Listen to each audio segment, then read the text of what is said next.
Namaskaram. Before I start today's story for Story Saturday of Katha Mandalam, I have a question for you. Do you listen to a story just once? No, right? That's the answer you're giving me. Yes, we listen to a story many times, and each time we listen to a story, does it ring a different bell? Do you see some other detail in the story? Do you learn something else? Do you relate to that story in a different way based on when you're listening to it? Isn't it? So today's story is also a story which you would have heard many times, which is Punyakoti. It's govina haadu, a Kannada folklore. In a small village in Karnataka, there lived a cowherd, Kalinga. He lived in a small hut with all his cows, and he loved his cows. Every day he would get up, get dressed with his dhoti, tying a towel around his waist, around his head, and he would take all his cows, and he had to cross a river. So he would give them a bath there lovingly and go to the grasslands. And on one particular day, he chose to sit under a mango tree and he started playing his flute. Of course, he's not Krishna, but he loved the flute and he played beautifully. And listening to that beautiful music, all his cows, Ganga, Gauri, Punyakoti, Tungabhadra, Kaveri, Krishna, you must be thinking all river names. Well, that's how he named his cows. They were all so happy, and they knew, as a gratitude, as a thanking gift for this beautiful music and love, by the time they go back home, all his pots would be filled with milk in no time. They would give him no trouble when he is milking it. And all of them were okay, but our Punyakoti was super duper happy that day, and she was daydreaming. Yes. Oh, my baby is in the shed. I love her. Oh, I don't like to leave her and come. But what to do if I don't graze? I can't fill my tummy. And how will I give her milk? My baby, I love you. And she was daydreaming about her child. Near those grasslands, there was a small hillock. And on those hillocks lived Arbudha. Who is Arbudha, you must be asking me, right?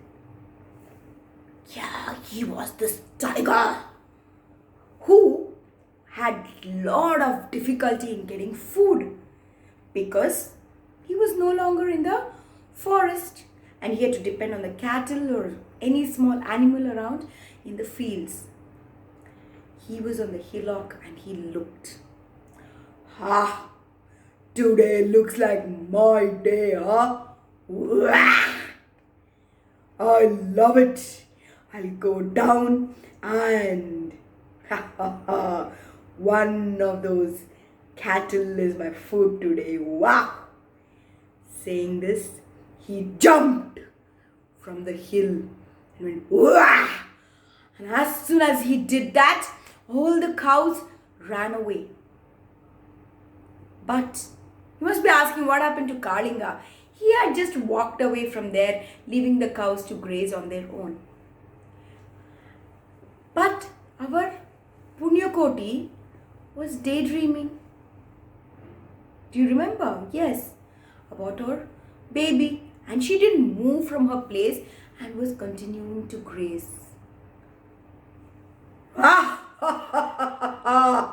You don't want to escape?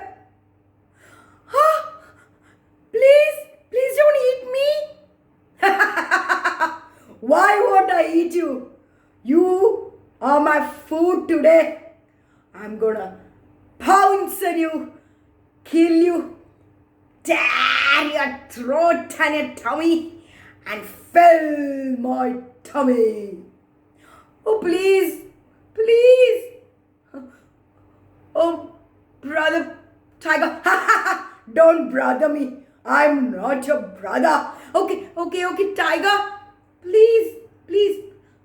I promise I shall come back to you. I have a small little baby who is waiting for me in the cow shed. What? Your baby?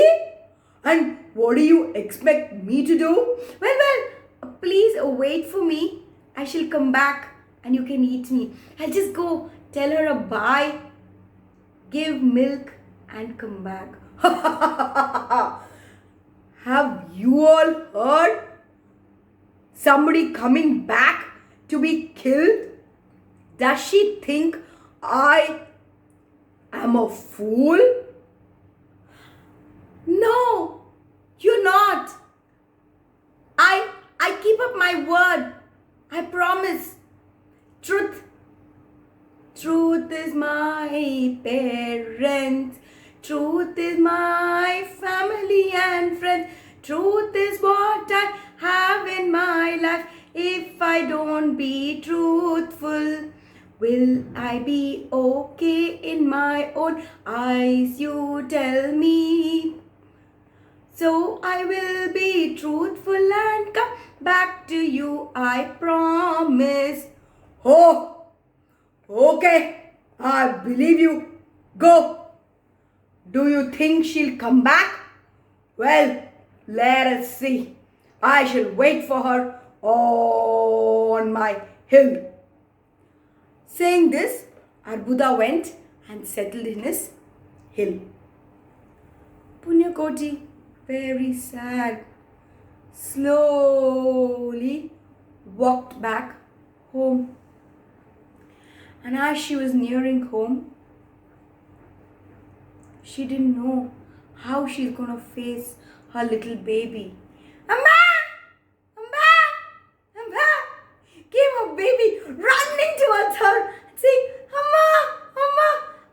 I've been waiting for you. Please, Amma! Please! Let me drink your milk. I love you. She just pushed the baby aside. Why, Amma? Why are you pushing me? Are you not happy to see me? No, my darling. I love you. But there's this tiger who is waiting for me. So I have to go back after giving you milk. Why should you die, Amma? Why? Don't. Why do you want to die? How will he know whether you come or go? Let him stay there. You stay back. No, my baby. No. That cannot be done. Once we give our words, we have to keep up the truth and our words. So I have to go. What? You have to go, Ma? Whom will I live with, Amma? Whom will I sleep with? Who will feed me, Ma? Who will feed me? Ma, don't go. Don't go, Ma. Don't go. Please, said the baby. Well, Punyakoti looked at all the other cows and said, Oh, my dear sisters, my friends, please look after this orphan of mine. Don't push him away if he comes in front of you. Don't kick him if he's at the back. Please treat him as your own and feed him. Please look after him, said Punyakoti to all the cows around her.